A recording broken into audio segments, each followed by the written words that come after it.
कब्रिस्तान की चुड़ैल।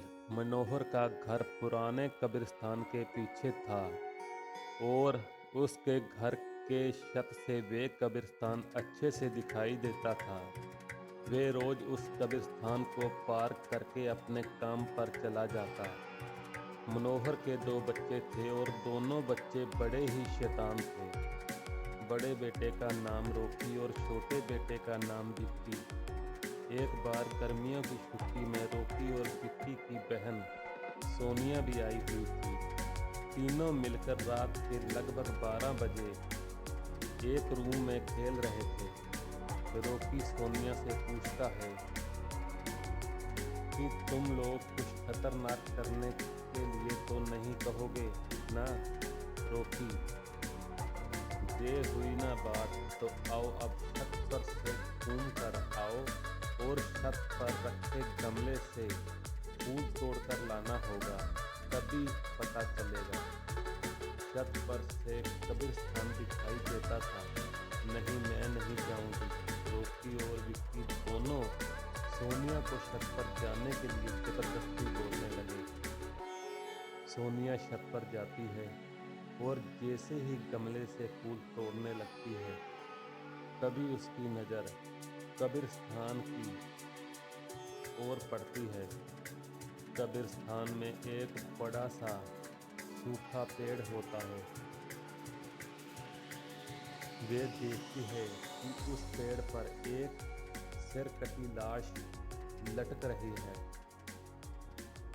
सोनिया उसे देखते ही जोर जोर से चिल्लाती हुई बेहोश हो जाती है। फिर जब सोनिया बहुत देर तक छत से नहीं लौटती तो रॉकी और विक्की दोनों डर जाते हैं और वे छत पर जाकर देखते हैं तो पाते हैं कि सोनिया बेहोश पड़ी है।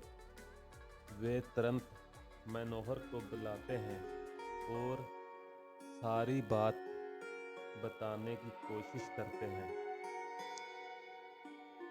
तुम तीनों को ऐसा खेल खेलने की ज़रूरत क्या थी? और रॉकी, तुम तो जानते हो कि उस कब्रिस्तान के बारे में कैसी कैसी बातें होती हैं, फिर भी तुम सोनिया को रात में छत पर जाने के लिए क्यों भेजा? रॉकी, मुझसे गलती हो गई। हम आगे से ऐसी गलती कभी नहीं करेंगे और फिर कभी दोबारा ऐसा काम किया तो तुम दोनों को उसी कब्रिस्तान में छोड़ आऊँगा।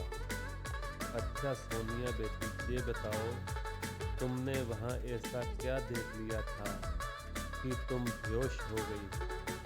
सोनिया सहमी हुई थी और उसी हालत में मनोहर को सारी बात बताती हुई कि उसने क्या देखा।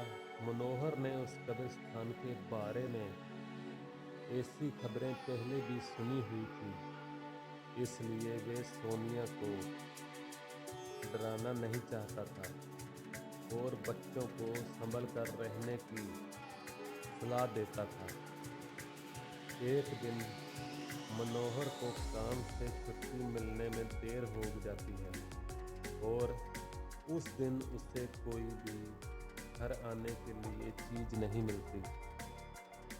वे पैदल ही घर की ओर चल पड़ता है। इधर विक्की और रॉकी दोनों आपस में बात करते हैं। विक्की, तुम्हें क्या लगता है सोनिया ने जो कहा वो सच है? मुझे तो लगता है कि वो सिर्फ बातें बना रही है। वे उसका भ्रम होगा। विक्की, अरे नहीं भाई, तुमने उसकी हालत देखी नहीं? एक दिन भी और जहाँ रुकने को तैयार नहीं। मुझे लगता है कि उसने सच में कुछ ना कुछ देखा होगा। इतनी बात कर रहे थे, चलो हम कब्रिस्तान में जाकर खुद देख लेते हैं। विक्की, अरे भाई तुम पागल हो, तुम नहीं जानते क्या, मुझे अपनी जान बहुत प्यारी है, मैं कहीं नहीं जाऊंगा और तुम भी मत जाओ। विक्की को मना करने के बावजूद रॉकी नहीं मानता। वो अकेले ही कब्रिस्तान और चल पड़ता है।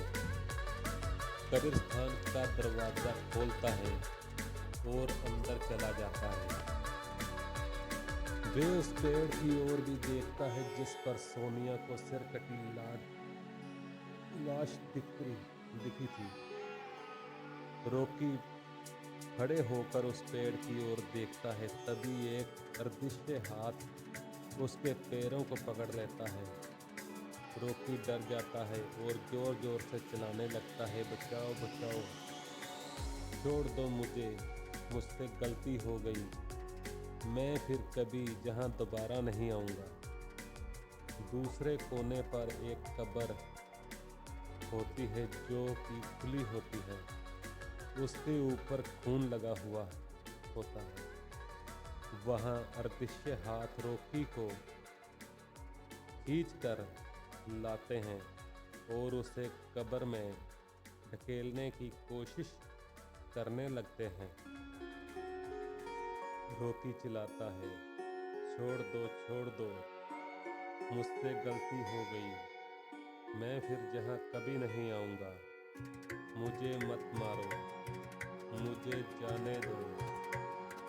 मनोहर कान से पैदल घर पहुँचने वाला ही होता है।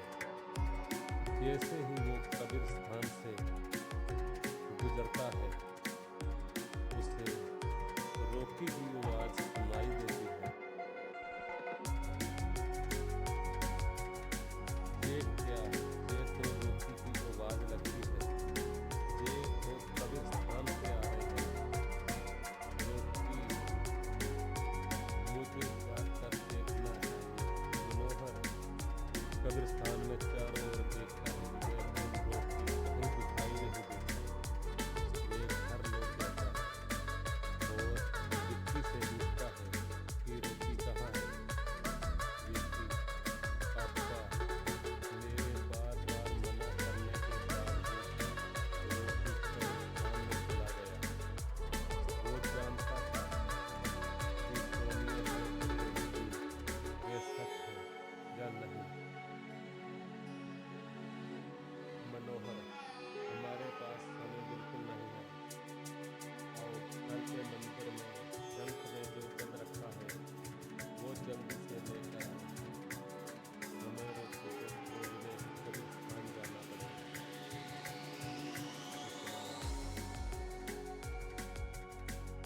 विक्की वो जल लेकर आता है। मनोहर और विक्की कब्रिस्तान में जाते हैं। मनोहर जल छिड़कता है, फिर उससे किसी की खींचने का निशान दिखाई देता है। वे समझ जाता है और फिर उस निशान का पीछा करते हुए उस कब्र तक पहुंच जाता है। मनोहर कब्र के पास वो जल छिड़कता है। कब्र से अजीब अजीब सी आवाज़ें आने लगती हैं। विक्की बहुत डर जाता है।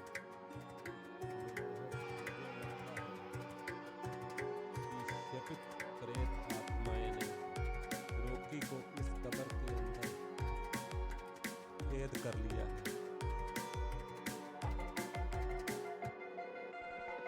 हमें जल्द ही इसे निकालना होगा।